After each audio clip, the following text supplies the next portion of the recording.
আমরা গতানুগতিক কোনো নির্বাচন আগামীতে চাই না। নির্বাচন হতে হবে ফেব্রুয়ারির মধ্যে, এবং সেই নির্বাচন অবাধ, সুষ্ঠু, গ্রহণযোগ্য, প্রত্যেকটা মানুষ যাতে নির্ভয়ে নির্বিঘ্নে কেন্দ্রে গিয়ে তাদের প্রার্থীকে ভোট দিতে পারে, এরকম একটি নির্বাচন ইনশাআল্লাহ। পরবর্তীকালীন সরকার ক্ষমতা গ্রহণের পরে আমাদের প্রত্যাশা, বিশ্বাস, আশা ছিল যে এরা এই প্রতিষ্ঠানগুলোকে ঢেলে সাজাবে, এই প্রতিষ্ঠানগুলো জনগণের প্রতিষ্ঠান হিসাবে জনগণের সাথে কাজ করবে। কিন্তু বাস্তবতা ঠিক আর তার উল্টোটা আমরা দেখতে পাচ্ছি। সেটা ইউনিয়ন পরিষদ বলেন কিংবা একবারে সর্বোচ্চ লেভেল আমাদের সচিবালয়, প্রত্যেকটা জায়গায় কিন্তু একই অবস্থা, হজবরল।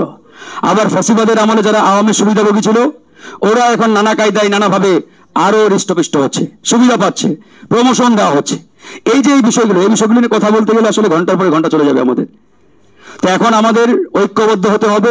এই বাংলাদেশকে সঠিক লাইনে সঠিকভাবে বিনির্মাণের জন্য আমাদের আসলে আগামীতে রাজনৈতিক দল এবং যারা আপনারা রয়েছেন, ওই মেম্বার থেকে শুরু করে চেয়ারম্যান, মেয়র, প্রত্যেকেই আমাদেরকে রাজপথে সজাগ সতর্ক থাকতে হবে।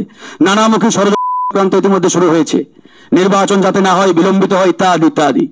যথাসময়ে নির্বাচন লাগবে, একই সাথে এই নির্বাচন যাতে আগামীতে অবাধ, সুষ্ঠু, ফ্রি এন্ড ফেয়ার হয়। ওই গতানুগতিক 12টি নির্বাচন এই 54 বছরে হয়েছে খাতা কলমে, কিন্তু জনগণের বাংলাদেশ বিনির্মাণ করতে পারি নাই আমরা। ওই রকম আমরা গতানুগতিক কোনো নির্বাচন আগামীতে চাই না।